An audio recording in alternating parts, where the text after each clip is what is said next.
प्रश्नावली 2.2 गणित कक्षा 10 के प्रश्न संख्या 3 को हल करेंगे। इस वीडियो में हम 6x की घात 3 माइनस 3 माइनस 7x द्विघात समीकरण है। सबसे पहले इसे हम सही क्रम में रखेंगे। हमारा प्रश्न है 6x की घात 2 माइनस के 3 माइनस 7x। तो इसका जो क्रम है ये सही नहीं है। अभी इसका जो क्रम है इसे सही लिखेंगे, क्योंकि x की घटती हुई घातों में लिखा जाता है द्विघात समीकरण। तो इसे हम 6x की घात 2, उसके बाद में x की घात 1 है तो माइनस के 7x और फिर अचर पद हमारा अंत में आएगा। इसके आगे अब हल करेंगे तो सबसे पहले इनके जो प्रथम और अंतिम पद होता है इनका गुणनफल करते हैं, और इनके गुणनफल के बाद में जो इनका गुणनफल आता है उसी आधार पर हम गुणनखंड लेते हैं। तो सबसे पहले प्रथम और अंतिम पद का जो गुणनफल करेंगे 6x की घात 2 और माइनस के 3। तो माइनस 3 को हम गुणा करेंगे 6x की घात 2 से। यहाँ पर x की घात 2 है 6 के गुणा में, और यहाँ 3 का जो गुणा में है वो x की घात 0 है। ठीक है, तो x की घात 0 का मान 1 होता है। किसी भी संख्या की घात 0 हो उसका मान 1 होता है। तो यहाँ जो चर मान है x के x, तो x के चर मान को जब गुणा करते हैं तो उनकी घातों का योग होता है। तो x की 2 घात और 0 घात x की हो जाएगी 2 घात।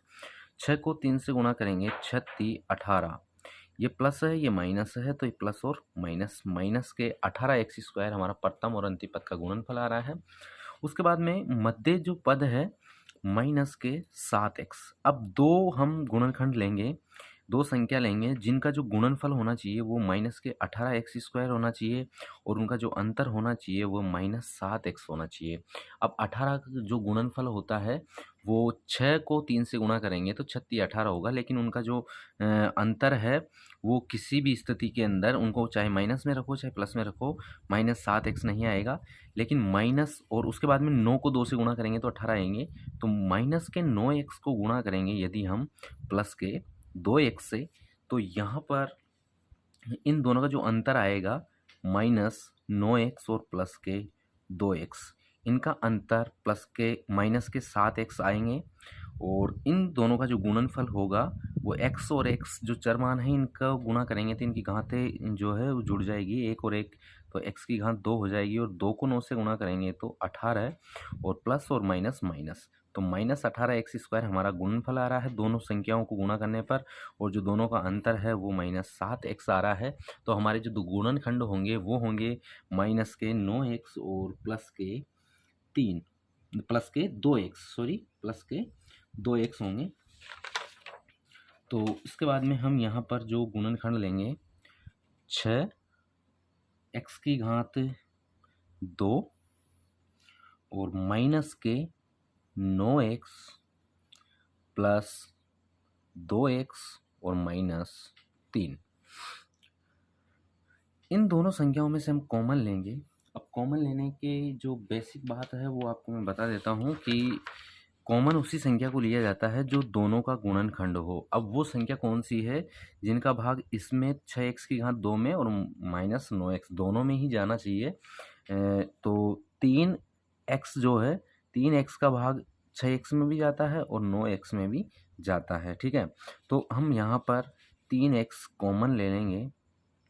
अब कॉमन लेने के बाद में जो शेष बची संख्या को उसको हम कोष्टक में रखेंगे। तो यहाँ पर जो 6x की घात 2 है इसमें से क्या बचा है, इसके लिए हम जो संख्या कॉमन ली है उसका इसमें भाग दे देंगे। 6x में से कॉमन लिया हमने 3x, तो 6x की घात 2 में हम 3x का भाग दे देंगे। यहाँ पर ये जो ऊपर मान है घातों वाला, इससे इस तरह से करते हैं। यहाँ पर a की घात n, तो यहाँ पर हम क्या कर देंगे a की घात m माइनस n। ठीक है, तो ये क्या हो जाएगा, ये हो जाएगा x की घात 2 माइनस 1। यहाँ x की घात 1 है तो यहाँ x की घात 1 बचेगा। इस तरह से हम इनकी घातों को तो विभाजित करते हैं, कम करते हैं, और 3 का भाग 6 में हम 2 बार जाएगा तो 2 ये है और x हमारे पास में ये है, तो 2x हमारा जो है यहाँ शेष बचेगा, 2x शेष बचा है। उसके बाद में माइनस का चिन्ह है, माइनस यहाँ पर माइनस का चिन्ह हमने लगा दिया है तो 9x में ही हम भाग दे देंगे 3x। x की एक घात में से एक घात कम हो गई तो यहाँ x की घात 0 बच गई, और किसी की भी घात 0 का मतलब होता है 1, और 3 का भाग 9 में 3 बार।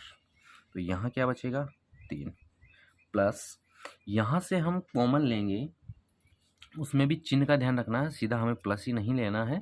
लेकिन यहाँ पर क्या है, जो ब्रैकेट में माइनस चिन्ह आया है तो यहाँ पर भी ब्रैकेट में माइनस चिन्ह ही आएगा बीच में, तो इसलिए इसमें से हम प्लस कॉमन ले लेंगे।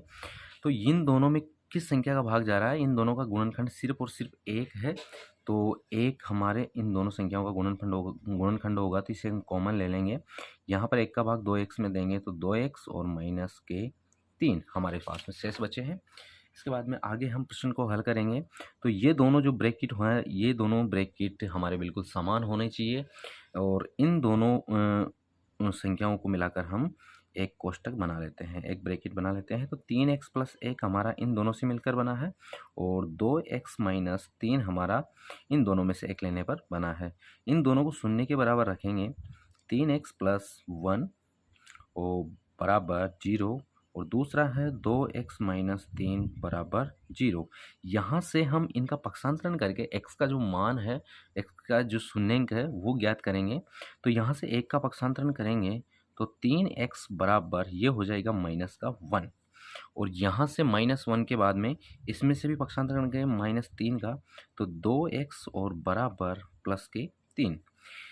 इन दोनों में से x का मान निकालना है तो x को ही रखना है इस तरफ हमें, ठीक है। और जो शेष संख्या इनके गुणांक है इनका पक्षांतरण कर लेना है। तो x इस तरफ रख लिया और -1 यहाँ पर 3 अपने पास में गुणा में है, तो इस तरफ जब लेंगे हम पक्षांतरण करेंगे दाएं तरफ तो यहाँ भाग में आ जाएगी ये संख्या, क्योंकि यहाँ गुणा में है तो इस तरफ भाग में आ जाती है, ठीक है।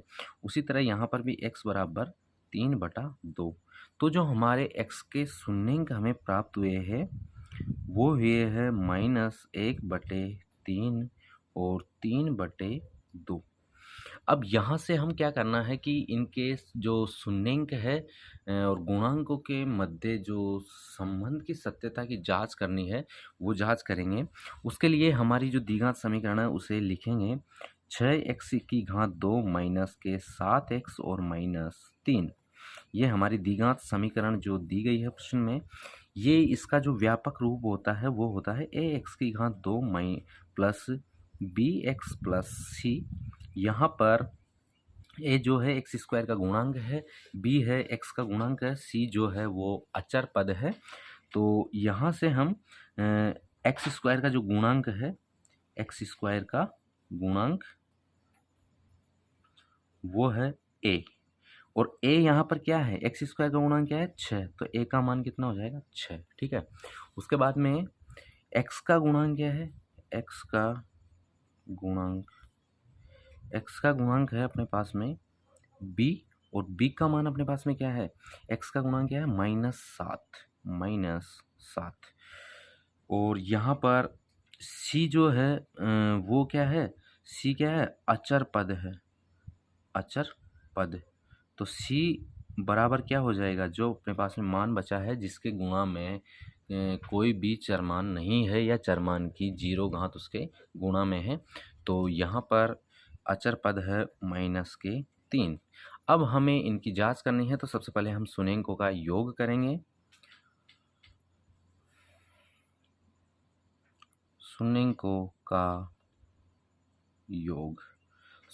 का योग में हम शून्यंकों को अल्फा और बीटा मान लेते हैं, तो अल्फा प्लस बीटा करेंगे और ये अल्फा प्लस बीटा किसके बराबर होना चाहिए, ये होना चाहिए -b/a के बराबर होना चाहिए। -b तो माइनस हमारा सूत्र में है, b क्या है, b है x का गुणांक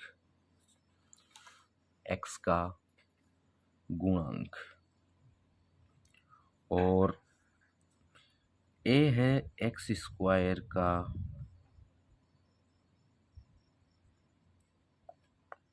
गुणांक।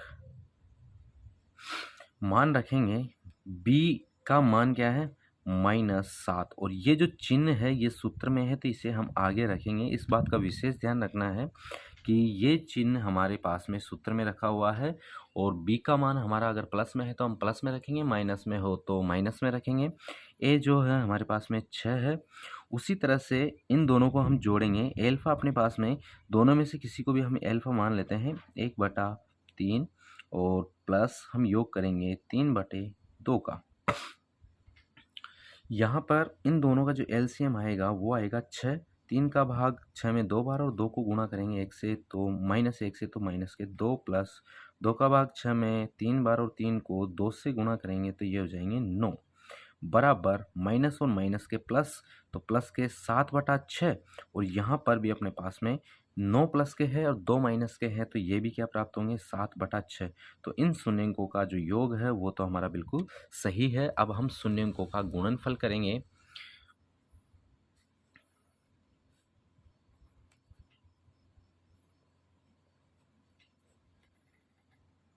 शून्यंकों का जो गुणनफल होगा वो होगा एल्फा गुणा बीटा।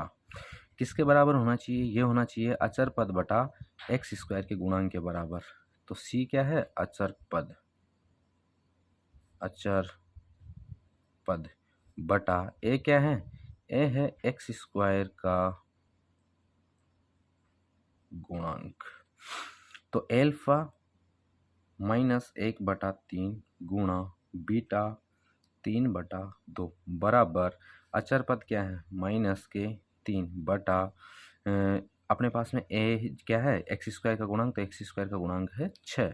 तो -1 को 3 से गुणा करेंगे तो -3 बटे 3 दूना 6 बराबर -3/6। इनको हम विभाजित करके -1/2 कर सकते हैं और इस तरफ भी हम विभाजित करके -1/2 कर सकते हैं। दोनों ही हमारे जो शून्यंकों के गुणांक और शून्यंकों का योगफल बिल्कुल सही आया है।